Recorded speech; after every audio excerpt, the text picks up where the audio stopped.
வணக்கம். ஓஷோ உலகம். அக்பர்ன்ற மாமன்னர் அவரை பற்றி நீங்கள் கேள்விப்பட்டிருப்பீங்களே. அக்பரை கேள்விப்படாமல் இருக்கிறதுக்கு வாய்ப்பே கிடையாது. அக்பருடைய அரசவை கவிஞராக இருந்தவர் பீர்பால். பீர்பால் அக்பருக்கு நண்பர் ஆல்சோ. அவர் அரசவை கவிஞர்ன்ற ஒரு பக்கம் இருந்தால் கூட 2 பேரும் நெருங்கிய நண்பர்கள்.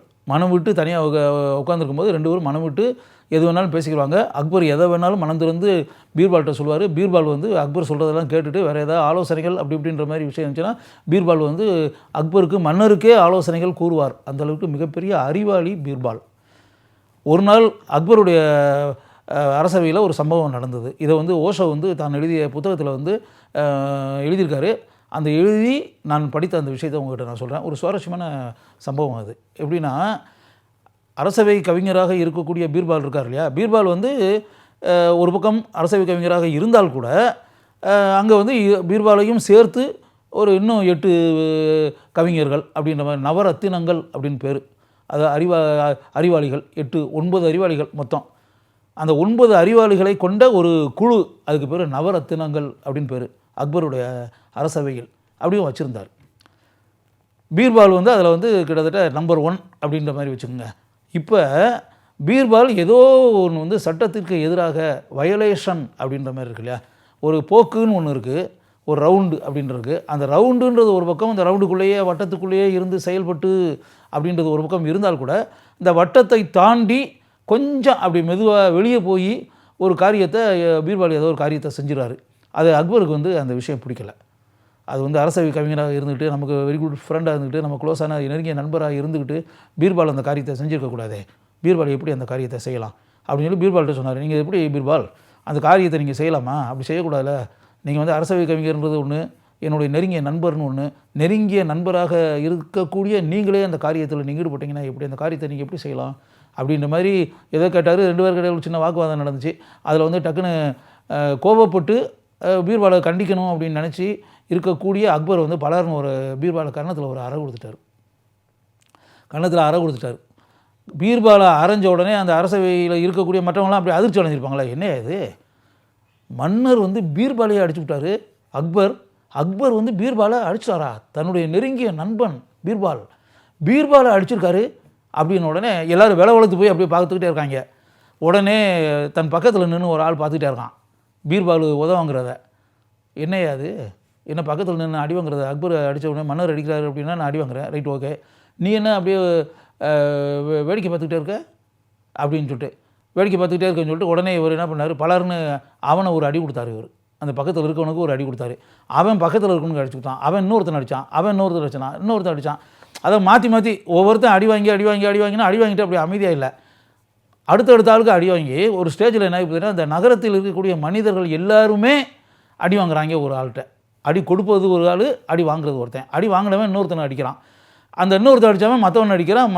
இப்படி ஒரு மேட்டர் கண்டினியூ ஆகி இரவு அரண்மனைக்கு மன்னர் போகிறாரு. அப்படியே இரவு நேரத்தில் போய் சாப்பிட்டுட்டு அப்படியே தூங்கி அப்படின்ற பேட்டரில் போகும்போது அப்படியே அவருடைய மனைவி இருக்கால மகாராணி, அவள் டக்குன்னு பலர்னு அக்பர் அவர் அறை கொடுத்தா. அக்பர் கன்னத்தில் பலர்னு அறை வாங்கினார். என்ன நீ அடிச்சு விட்ட என்ன? இப்போ அடிக்காமல் என்ன செய்ய முடியும்? இன்றைக்கி ஊர் ஃபுல்லாக இதானே நடந்துகிட்டு இருக்கு. நீ பீர்பால் அடித்தா காலையில்? ஆமாம் அடித்தேன். அது அப்படியே கண்டினியூவாக போய் இதாகி போய் ஊர் ஃபுல்லாக இதாகி போய் எல்லாருமே அடித்து வாங்கி அப்படின்ற மட்டும் நம்ம மக்கள் ஃபுல்லாகவே, பொதுமக்கள் ஃபுல்லாகவே இன்றைக்கி ஃபுல்லாகவே இதான நம்ம நகரமெங்கும் பேச்சே இதான, நாடு ஃபுல்லாக இதான பேச்சு.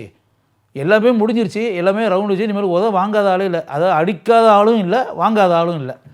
எல்லாருமே அடிச்சிருக்காங்க, எல்லாமே வாங்கியிருக்காங்க. ஃபைனலாக இப்போ என்கிட்ட வந்துருச்சு அந்த மேட்ரு. இப்போ நான் யாரை அடிக்கிறது?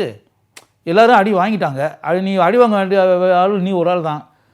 இப்போ நான் அடித்தானே ஆகணும் அப்படின்னு சொல்லிட்டு பலர்னு ஒரு இருக்குன்னா அக்பர் அப்படியே அதிர்ச்சி அடைஞ்சிட்டார். என்ன அது, பொண்டாட்டியை நம்மளை போட்டு அடிக்கிறா, மகாராணி அடித்து நம்ம உதவாங்கிற லெவலுக்கு இப்படி ஆகிட்டோம் அப்படின்ற மாதிரி ஆகி மறுநாள் அரசவைக்கு போகும்போது பீர்பால் மன்னரை பார்த்தாரு. அக்பரை, என்ன மன்னரே, ஒரு சுவாரஸ்யமான சம்பவம் நேற்று இரவு உங்கள் அரண்மனையில் நடந்திருக்கணுமே அப்படின்னு. என்ன சம்பவம்? உங்கள் மகாராணி பலர்னு இருக்கிறாங்களா? உங்களை கன்னத்தில் அறை வாங்கினீங்களா மகாராணிகிட்டேன்னு? ஆமாம் வாங்கினேன். உனக்கு எப்படி தெரியும்? என்ன எப்படி தெரியும்? எனக்கு என்ன தெரியாதா? நான் என்ன முட்டாளா? அறிவாளி தானே, நானும் படித்தவன் தானே, அரசவை கவிஞர் இல்லையா? எனக்கு என்ன தெரியாதா? ஆரம்பித்து வச்சது நீங்கள், அது உங்கள்கிட்ட தான் முடியும்ன்றது எனக்கு தெரியுமா? It is a round circle. நம்ம என்ன காரியத்தை செய்கிறோமோ அதனுடைய பலனை நம்ம அனுபவிச்சு தானே ஆகணும். அனுபவிக்காமல் இருக்க முடியுமா? நீங்கள் என்ன அடிச்சிங்கல்ல, அரைஞ்சிங்கல்ல, பலர்னு இருக்கிறீங்கள, கன்னத்தில் இப்போ வந்து பலர்னு உங்கள் கை விரல்கள் பதியக்கூடிய அளவுக்கு அடிச்சிங்கல்ல, அடித்தா பிறகு உங்களுக்கு அதுக்குரிய தண்டனைன்றது உங்களுக்கு கிடைக்காம இருக்கும். இப்போ உங்களை நான் கையை வச்சு பலர்னு உங்களுக்கு இருக்கிறதே தவிர மகாராணி அடித்தாங்க நீங்கள் வாங்கினீங்கள. அதனால் ஒரு காரியத்தை செய்தால் அந்த காரியத்திற்கு கட்டாயம் பலன்றதும் கட்டாயம் கிடைக்க தான் செய்யும். இப்போ நல்ல காரியத்தை செய்தால் நல்ல பலன் கிடைக்கும், கெட்ட காரியத்தை செய்தால் கெட்ட பலன் கிடைக்கும். நீங்கள் வந்து அமைதியாக செயல்பட்டு அமைதியான காரியத்தை செய்திருந்தீங்கன்னா அமைதியாக ஏதாவது உங்களுக்கு ஒரு பின்விளைவு கிடைச்சிருக்கும். நீங்கள் வன்முறையில் இறங்குனீங்கல்ல, அடிச்சிங்கல்ல, உங்கள் கையை வச்சு பலர்னு இருக்குனீங்கல்ல, அப்புறம் உங்களுக்கு பலர்னு ஒரு அறை உங்களுக்கு கிடைக்காம எப்படி இருக்கும்? உங்களை யார் அடிப்பது அப்படின்றதான் இங்கே இருக்கக்கூடிய கேள்வியே தவிர, யாரோ ஒரு ஆள்கிட்ட நீங்களும் உதவ வாங்கி தான் ஆகணும். அதனால் மகாராணி உங்களை அடித்தாங்க, நீங்கள் வாங்கினீங்க. அதனால் இந்த உலகம்ன்றது எப்போவுமே இப்படி தான், ஒரு சர்க்கிள். எங்கே ஆரம்பிக்கிறோமோ அந்த இடத்துல வந்து முடியும். அந்த விஷயம் வந்து ஒரு ரவுண்ட் அடிச்சுட்டு வந்து அந்த இடத்துல தான் வந்து ஃபினிஷ் ஆகும். அப்படின்றது என்ன நீங்கள் அடிக்கும்போதே நிச்சயமாக உங்களுக்கு இந்த அறை கிடைக்கும்ன்றது எனக்கு தெரியும் அப்படின்னு சொல்லிட்டு பீர்பால் சொன்னார்.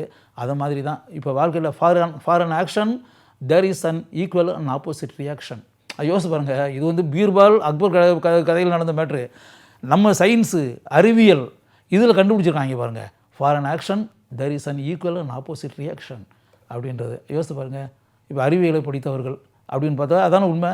இப்போ பீர்பால் அக்பர் கதையில் என்ன நடந்துச்சோ அதான் இந்த matter, action and reaction matter அப்படின்னு. நீங்கள் என்ன காரியம் செய்கிறீங்களோ அதுக்கு ரியாக்ஷன்றது கட்டாயம் இருக்கும். அது கொஞ்சம் புரிஞ்சுக்கோங்க. அந்த ப்ரோக்ராம் நீங்கள் பார்த்துக்கிட்டு இருக்கீங்களே, பார்த்துக்கிட்டு இருக்கக்கூடிய நல்லவங்க ஆட்கள் யாராக இருந்தோம், நீங்கள் நல்ல காரியங்களை செய்தால், நல்ல செயல்களை செய்தால் உங்களுக்கு வந்து அந்த நல்ல பலன்கள் கிடைக்கும், நல்ல பின் விளைவுகள் கிடைக்கும், நல்லது நடக்கும் உங்கள் வாழ்க்கையில்.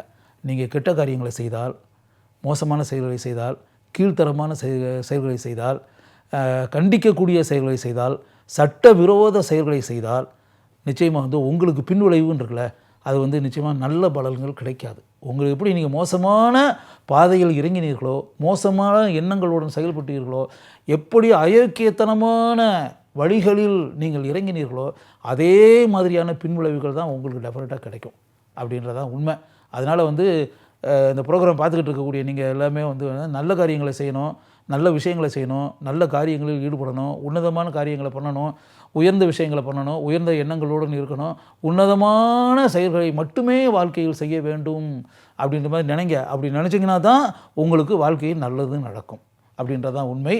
இதை வந்து வெறும் வார்த்தைகளில் சொல்லி அப்படின்றத விட அக்பர் பீர்பால் கதையின் மூலம் அப்படின்ற ஒரு விஷயங்களை சொல்லும்போது உங்களுக்கு மனசில் ஆழமாக பதியுதில்லை, உங்கள் மனசில் இது ஆழமாக பதிந்து நீங்கள் அனைவரும் நல்லவர்களாக நல்ல மனிதர்களாக இந்த உலகத்தில் இருக்க வேண்டும் அப்படின்ற நல்ல எண்ணத்தில் ஓஷோ இதை எழுதியிருக்காரு. ஓஷோ கூறிய அந்த விஷயம் எனக்கு ரொம்ப பிடிச்சதுனால உங்ககிட்ட நான் அதை சொல்கிறேன்.